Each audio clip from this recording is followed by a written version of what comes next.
Hey, well, welcome again to this workshop. This is going to be the last session of the Building Your Writing Foundation workshop series, which we have been presenting throughout these last few weeks, the last couple of months. And so today's focus is on APA, Citations and Resources.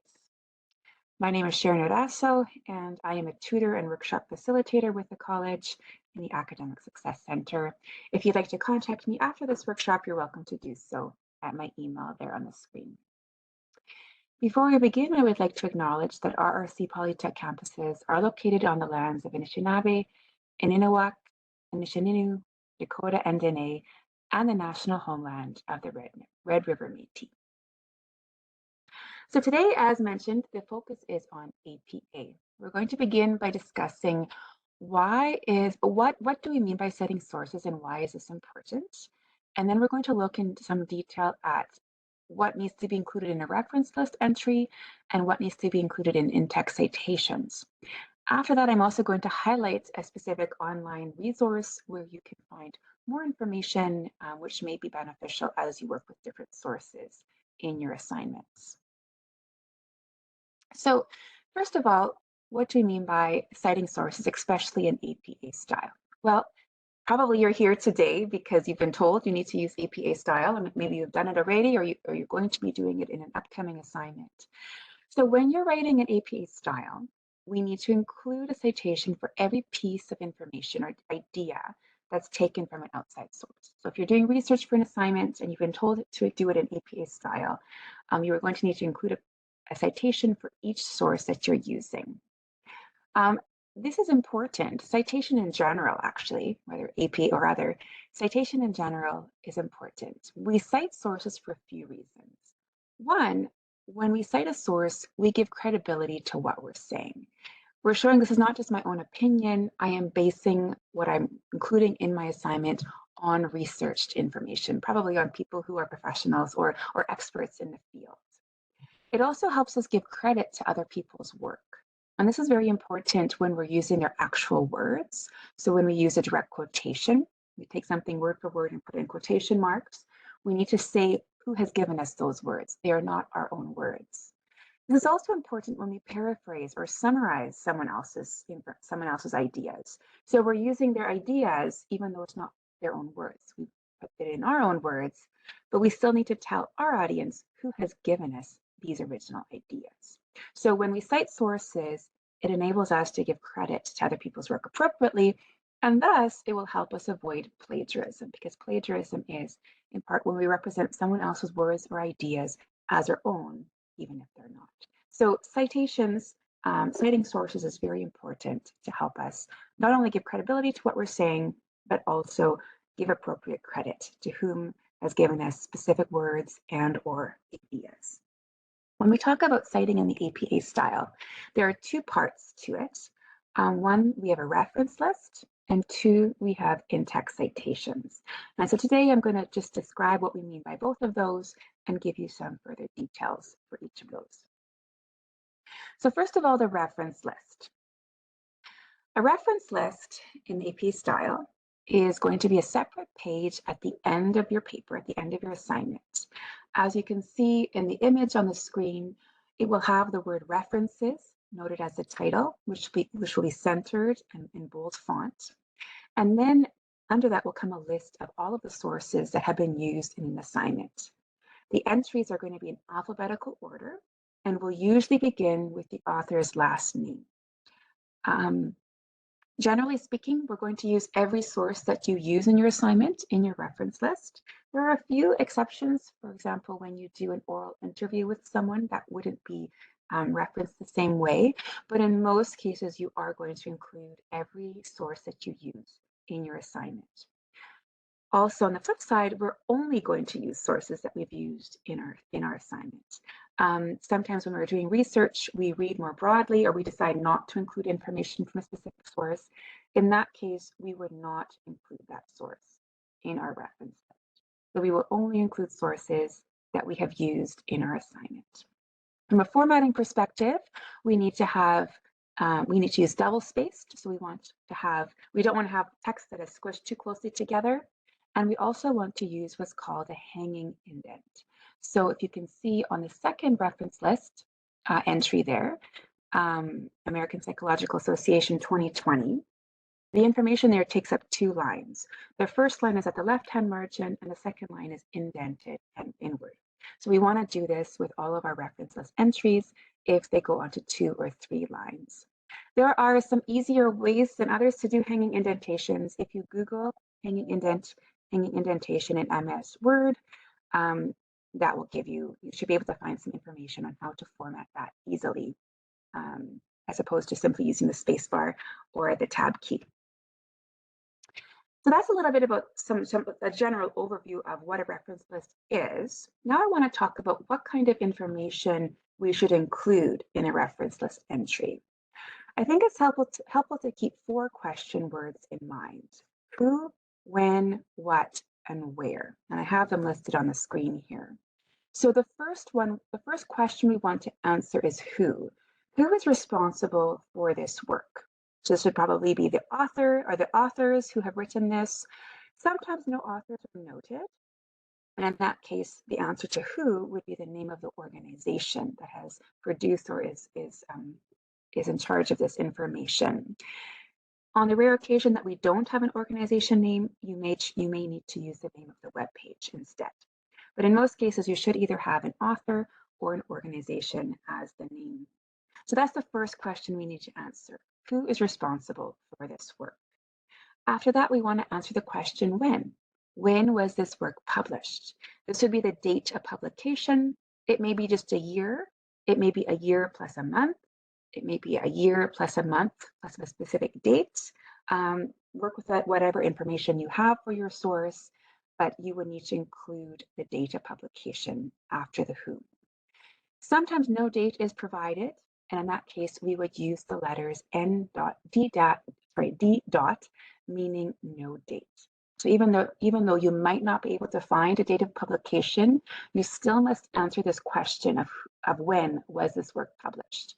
And you would do that using the letters ND. After answering the when question, we move on to what. What is this work called? And here you would include the title of the web page, the title of the article, the title of the book, etc. Following that, we'll answer where. Where can I retrieve this work? This may be the URL of the source, the name of the journal, the DOI or the digital object identifier, the name of the publisher, etc. It will depend on what kind of source you are referencing. But we want to keep those 4 question words in mind: who, when, what, where. You need to find the information to answer those questions in your source, and then we'll talk about how you can format those appropriately depending on what kind of source you are referencing. Let's look at 2 examples of 2 different kinds of sources and locate the information to answer these 4 questions. So here I have a screenshot of a source. It is a journal article. So I've just taken the very top part of the article for this screenshot. First of all, I want to identify who is responsible for this, who has produced the information. Here we locate the author. So we have a list of authors here, actually: Gail Pidham, James Illender, Joanne Lesher, etc. So here we can find the answer to the question who. Here are the authors for this article. After that, I want to locate the information for when. When was this article published? Nicely placed there underneath the authors, we find the date of publication, March 18th, 2009. After that, I want to answer the question what. What is this article called, or what is this source called? Of course, we have the title of the article here, answering that question. And after that, we want to answer the question where. Where can someone locate this resource? This will involve a few different bits of information, as you can see from the arrows there. So because it's a journal article, we need to get the name of the journal. So in this case, it's Studies in Higher Education. We need to get the volume number and the issue number, which are located just underneath the name of the journal. We're also going to include the page numbers. In this case, we have pages 153 to 170. And also, because it's online, we have the DOI, or the Digital Object Identifier. So all of those pieces of information work together to answer the question, where can I retrieve this work? I will mention DOI. This is commonly used now with online journal articles, and you would use it instead of a URL. So you could just copy and paste that DOI number into a Google search engine, and it would bring you to this article. It's a little bit more concise than a longer URL. So I have the answers to these questions. Now I need to put it together. And the way I would do that is something like this. You can see that new box there at the bottom of the screen. So here I would have my reference list entry. I start by answering the who. So I have the list of authors there. You'll note I have the last name of the author followed by the first initial. I don't do the full complete first name. After that, in green, I have the answer to when this was published. I begin with the year, and if I have the information, then I would include the month or the date. If I don't have the month, that's fine. I just include the year. After that, I have the title of the article, so answering the what. Following that, I have in blue, I have the answer to the where. I have the name of the journal, I have the volume number, the issue number, the page numbers, and the DOI, so in that order for a journal article. There are a lot of details going on here with formatting, and I'm going to again show you towards the end of this presentation, I'm going to show you a website where you can get more information on how to format this. I'm going over this rather quickly because of the nature of a 30-minute session, but I wanted to give you an idea of what needs to be included in a reference list entry for a journal article and give you a brief overview of how to put it all together. The resources that I'll show you will really help answer some more detailed questions. And of course, you're welcome to reach out to our department afterwards if you need more individualized support. Let's look now at a sample web page. So we looked earlier at a journal article. Now let's look at a web page and how might we find the answer to these 4 questions on this web page. Again, I need to start by answering the who. Who is responsible for this work? We have the author's name there underneath the title, Abby Fry. Following that, we want to answer the question, when was this published? Nicely put there by the author again. Then we want to answer the question, what is this work called? So we have the title of the website or web page, sorry. Then we want to answer the question, where? So here we would do the web page and the URL for the web page. And we have the answer to that question noted there. So it's less information than a journal article when it comes to answering the where question. Putting this all together, our reference list entry would look like this. Fry A, 2021, December 1st, workplace learning trends and the new power skills, Moodle, and the URL. I will note one formatting detail here for a web page. When I look at workplace learning trends and the new power skills, you can note that this text is italicized. So for a web page, we italicize the title of a web page. I don't know if you recall, for a journal article entry, we did not italicize the title. So there's a difference there in formatting when it comes to the title of the web page or the title of the article. So that's a very brief overview of reference list entries. As I mentioned, some resources I'll show you later will give more information, and you are also more than welcome to reach out to the writing department if you have more specific questions. I want to move on now to talk about in-text citation. So this is the second part of APA style citations, and a very critical part to give proper credit to your sources. So an in-text citation is a referral to a source directly in your text, directly in what you are writing in your assignment. It will be in your sentences. The reference list is at the end of your assignment on a separate page. The in-text citations will be within your own sentences. You can see there on the screen that we have 2 different types of in-text citations. We have what's called a parenthetical citation and a narrative in-text citation. Basically what that is, if you look at the text under parenthetical, I have a paraphrase of some information from the source by Abby Fry. And then at the end of that paraphrase, I have opening parentheses, Fry, 2021, closing parentheses. So I have the author's last name and the date of publication. This author has given me the information that I paraphrased. I have it that information fully within parentheses. This is called parenthetical, and it comes at the end of the sentence just before the period. For a narrative in-text citation, on the other hand, I will refer to the author or to the source directly in my sentence. So you can see in that sample here, it says, according to Fry, the pandemic accelerated, et cetera, et cetera, et cetera. And I follow with a paraphrase.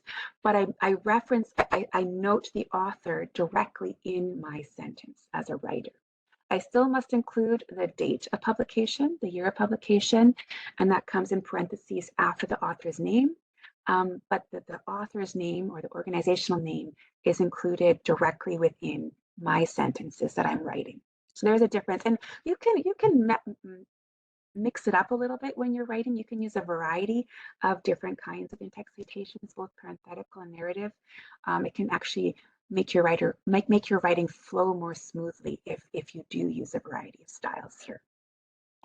So why are we doing these in-text citations? Well, there are a few important key reasons for that. When your reader sees an in-text citation, your reader is understanding that this information comes from an external source, not from you.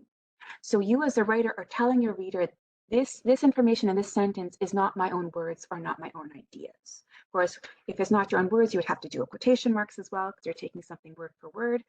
But for a paraphrase, you are showing your reader that the information in this sentence has come, the ideas that you have paraphrased have come from a different source. And you're also showing your reader where your reader can go to find more information about this source. So your reader will see that in-text citation, Fry 2021, then your reader can go to your reference list, scroll down the list, the entries in your reference list. It's all alphabetical, so it should be quite easy. Locate Fry, and from there they can find more information about the source. If they want to go look up the source themselves, they can click on the URL or DOI and do further investigation. So you're guiding your reader along. You're directing your reader to the correct information in the reference list, and then the correct information or the correct location for the original source itself. As we do that, however, as writers, we don't want to interrupt the flow of our writing. So including these in-text citations will provide the information that your reader needs without interrupting the flow of your writing. So it's very short, it's very concise. You're not copying and pasting a whole URL and inserting that into the middle of a sentence. It's not meant to interrupt what your reader is going to be understanding in your sentences.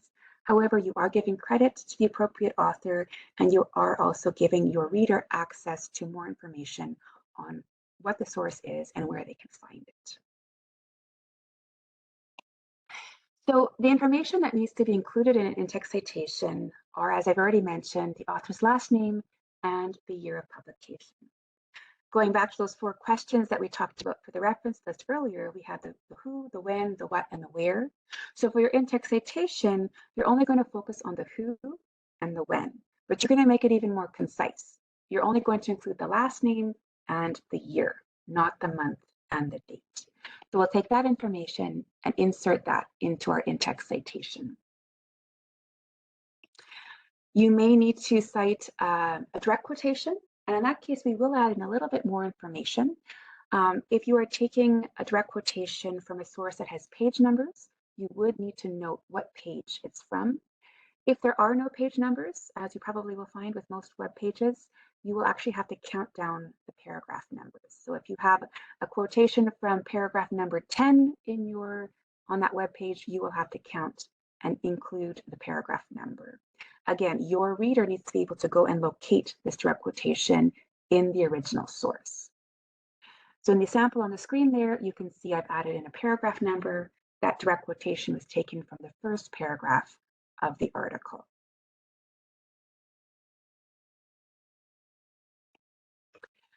So that's another brief overview of in-text citations. What I'd like to do now is talk about how you can navigate some online APA resources. Before I do that though, often I get the question, can't I just use a generator, an online or an automatic reference generator? And the short answer to that is yes. I would add a but to that though. So there are good APA reference list generators out there. It's important to remember though that any generator is a tool. So the citations and references it produces will only be as accurate as the information that you put in. So when you are using a generating tool to create a reference list, you want to ensure that you are locating the information to answer those 4 questions: the who, the when, the what, and the where. If you're missing some of that information or if you put it in incorrectly, it will produce a reference list entry that has some errors in it. It's also important to note that some online citation and reference generators may be using earlier editions of APA. The most current edition is the 7th edition, so please be sure that whatever generator you might choose to use is the 7th edition.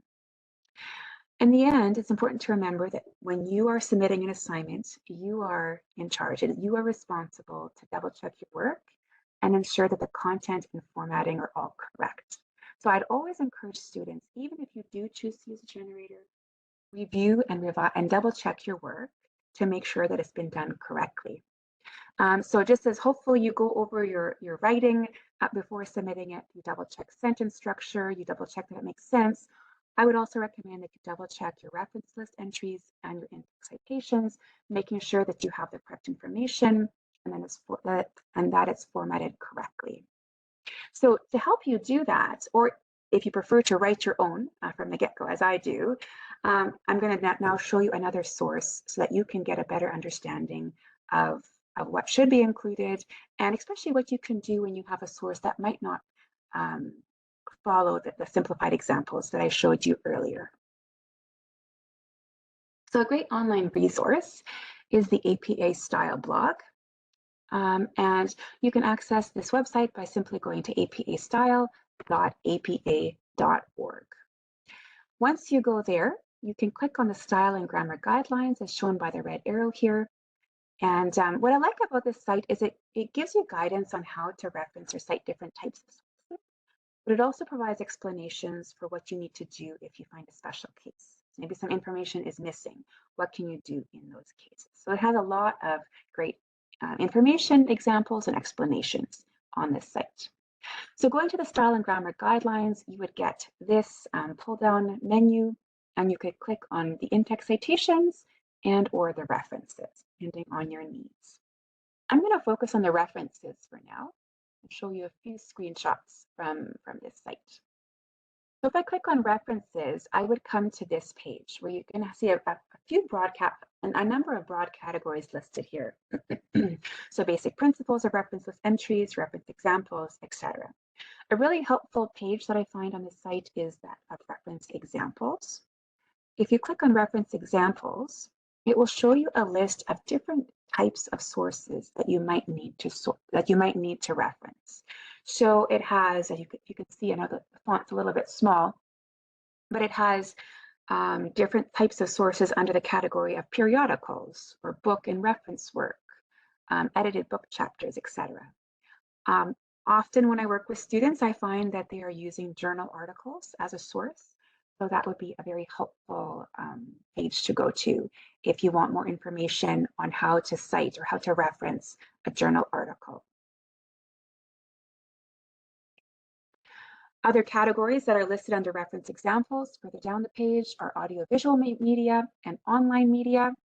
I've just taken 2 separate screenshots here. Within those broader categories, again, often resources that I find students have been using are the YouTube video references and or a web page. So as you can see, there are more options here if you're going to reference Twitter, for example, or a podcast or a TED Talk. So they have some nice updated information here on current sources that people tend to use in assignments. Sometimes you're going to be working with a source, or you're going to be paraphrasing or using information from a source, and you don't have all of the typical information. So I told you before, we need to answer the who, the what, the who, the when, the what, and the where. And sometimes a source may be missing some of that information. So going back to the home reference page here, another helpful page that you can access is the missing reference information. And here, this is a screenshot from that page. Here it gives you some guidance on what to do depending on which element is missing. So it's a great resource. It covers a lot of bases, and it really helps to guide you or points you in the right direction if you have a special case that doesn't fit in with the normal source that you see listed in the examples. That was the reference list page. We can also, if you go back to the original pull-down menu, you can see the in-text citations. And again, here you have a broad list of different categories where you can learn more on what you can do with in-text citations in APA. Honestly, though, often I find some very helpful information regarding in-text citations when I go back to the reference page. So earlier I had mentioned go to the reference page and then the reference examples where you saw the journal articles or the web page or the YouTube, etc. If you click on those specific sources that you're going to be referencing, here I have an example of what you would find. So if you were to click on the journal article, it gives an example of how to do a reference list entry. But then under that reference list entry example, it also tells you what you can do for the parenthetical citation and the narrative citation. So within the reference example page, it actually also provides you with some examples on how to do in-text citations. So a great resource that you can use if you're unsure on how to cite your source. That brings us to the conclusion of today's workshop. Just to summarize then, I want to remind us all that citing sources is important because it's going to allow you to give credit to other people's work, either their words or ideas, and thus help you avoid plagiarism, which I know is important. The reference list entry needs to direct your reader to the original source by answering the questions who, when, what, and where. The in-text citation will inform your reader that you are using information from an external source, and it will also direct your reader to the appropriate reference list entry by answering the questions who and when. When you are setting a direct quotation, so taking something word for word, you need to include the page or paragraph number from the original source. And finally, becoming familiar with online APA resources can help you navigate the unique reference list and in-text citation requirements for different source types. That wraps up our writing foundation series, building a writing foundation series with the ASC. A recording of this presentation as well as a tip sheet will be up on our website in a couple of days, so you're welcome to go back and revisit that. If you missed any of our previous topics, such as paraphrasing, summarizing, reflective writing, writing professional emails, etc., you can also find recordings of those presentations on our website as well. If you do have further questions or if you would like to meet with a tutor to talk about your specific assignments, please reach out to us. You can come to our website, rrc.ca/ASC. You can also locate us in the library at NDC and EDC. So you're welcome to come and chat with us there. Thank you everyone for attending today, and I hope you all have a great rest of your week. Take care.